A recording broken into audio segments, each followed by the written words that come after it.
George, this has been really good, but it's question time. We got to get to really serious questions here. Oh man, now I'm nervous. This is just so everyone knows. Honestly, I knew this was coming, and I was like, I don't know if I'm ready. Just so everyone knows, and you like haven't I'm seen a them fool. ahead of time. You won't. You haven't seen it ahead of time. Just so everyone knows, we get people come into our 2 visitor centers. They email us, they text us, they social media us, whatever, and they ask us all sorts of things, and then we answer it. We have professional staff, but today we get you to help me with the segment we call We Get Questions. Okay. This one's legitimately just came in. All right. Actually, it came in on Wednesday. Okay. I'm ready. Is Sonoma Valley more known for your red wines or your white wines? I personally would go red wine right off the bat, but that is my preference. I am a Zin, Dry Creek Zin, and Alexander Valley Zin kid. So for me, that's where you grew up. That's where I grew up. I worked in wineries when I was in high school. For me, that is the taste of Sonoma County. But obviously, we do love our Chardonnays also, and Pinots. But see, Pinot's more red too, and that whole Russian River Valley is all Pinot. That's wonderful. We have Corbella, obviously, that has been creating. And you have some Gloria Ferrer down here. I was just about to say, wine. Thank you very much. You bet. Who does an amazing job and has been here for a long, long time. So the correct answer, you're right, is both. Yes. And this is weird because people didn't know that. Like some regions are just known for one, but you just did a great point there in that the entire county is so geographically diverse. Yes, we have microclimates are amazing here, so that you can produce almost anything. Right. I mean, because we do get some really hot, especially Alexander Valley. I think it gets really, really warm, so you could do more of a Spanish varietals, and that's why you really get those fruity zins. But yeah. And then like up Moon Mountain, which is here above Sonoma Valley, gets very hot. Right. Then in Carneros, which is just you can be on Moon Mountain looking at Carneros. It's socked in with fog. It's always got that fog, which is great for those Pinot. Yeah. So all right, good. Yeah. Here's what I got. Thanks. That was a good one. You're ready for that. I was ready for that one. I wasn't ready, but I like how you're also like I worked at wineries in high school, and are like, but it was completely legal, and there was no child labor going on, and. I just did the job. The grapes. Well, I did a lot of labeling. This is for Johnson's Alexander Valley Winery, which is still there. Ellen, I believe, is still the winemaker there, but her dad, Tom Sr., would hire us. We would put labels on it by hand and cap bottles up by hand. And that's how small wineries do it. That's how they did it back in the 80s. They still hire people, so it's. I mean, not. I don't know about Johnson's, but some wineries are still looking for temporary work, and oftentimes it is labeling, it's running hoses. Well, they do. The whole process is different now, but back then that's how it was done. Back. Italian girls. All right, next one. This came in via text. Uh-oh. Where can we get a map of Sonoma Valley? Oh, God. You just simply go to the visitor center. That's right. Right down on the plaza, and you just, boom, right there. We got you can also find that online, too. You can. Yeah. You know what, though? What this guy actually wanted, though, was like an actual road map. So I clarified that. He wanted, like, not just a tourist map. He wanted a map of all the roads. Well, do they still... I'm sure they still do them. Put them in gas stations. So simply just go to your local gas station, and you will find it there. That's right. Jack's Filling Station probably has it. AAA, we have one in Sonoma, and if you're a AAA member, you can get for free. For free, included. It's included because you're a member, right? I got to tell you, I know you've got teenage. Well, you're not teenagers anymore. Both my boys graduate. Oh my gosh! Next week from Santa Cruz University. Go Slugs! Yeah, go Slugs. Okay, so. Congratulations on that. But one thing I learned from my dad is do not skimp on AAA membership when you are a teenage driver because you will use it. And they are losing money on my son's car. We're losing money to the mechanic, but AAA is losing money towing it to the mechanic. Nice. Yes, that works out. All right. This is one just before I came in here. 2 people came in, and their question, we are visiting from Sweden and Germany. Oh, but they said it in Swedish and German accent. Yeah.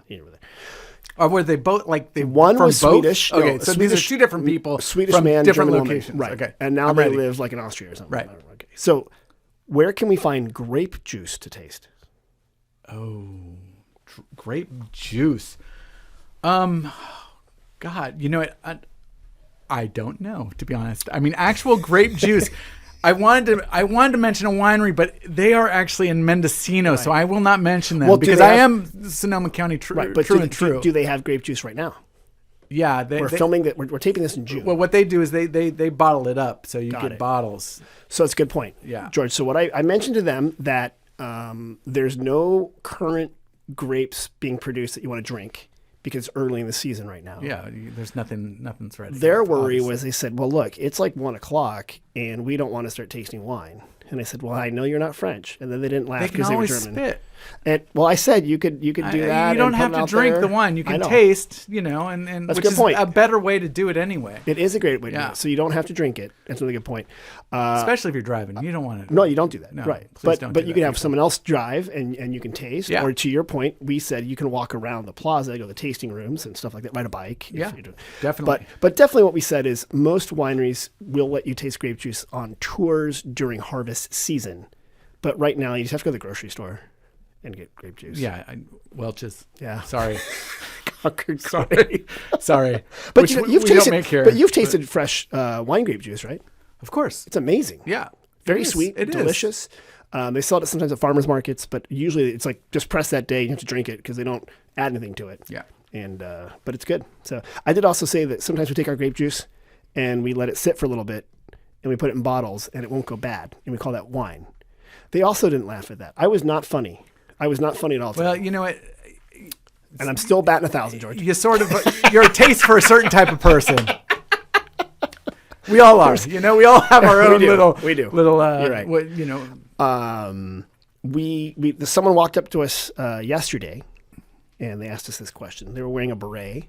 They had a light meter around their, like a necklace. As you do. Yeah. Sort of like that's what happens. I always wear a light meter. And the question was, is Sonoma a good place to film independent movies? Why It is actually. I truly, and I've been saying this for years. When I worked in San Francisco, I always was amazed. And back then, there was sort of a lot of films being made in Sonoma County that sort of died off. But to me, it is the best place to film because the weather is amazing. And it always is amazing. You go to other places in the country, you don't realize how special this is. That's why I came back. For me, growing up in Hillsburg, it was a very small town, and I wanted to see something bigger. And I went out and explored the world, and I realized, really soon, really fast, I realized how amazing this place is, and that's why I came back because I do really believe in Sonoma County. And for film, I don't think it can be beat. I mean, obviously you can't do a very urban,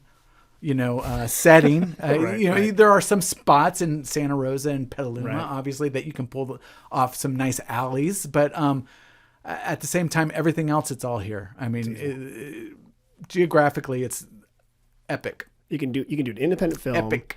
There's creative people, and there's geography. There's a lot of talent here, and And I think when you watch my film on Amazon, War of the Wills, by the way, you will actually see how amazing these actors are and go that this caliber of actor can be found here is just, and we are creative people. We're creative people here. I think we are. And it's a part of Northern California. We're something different, I think. I like that. People that are born here and the ones that gravitate here because it's this sort of this vibration that we all sort of attract.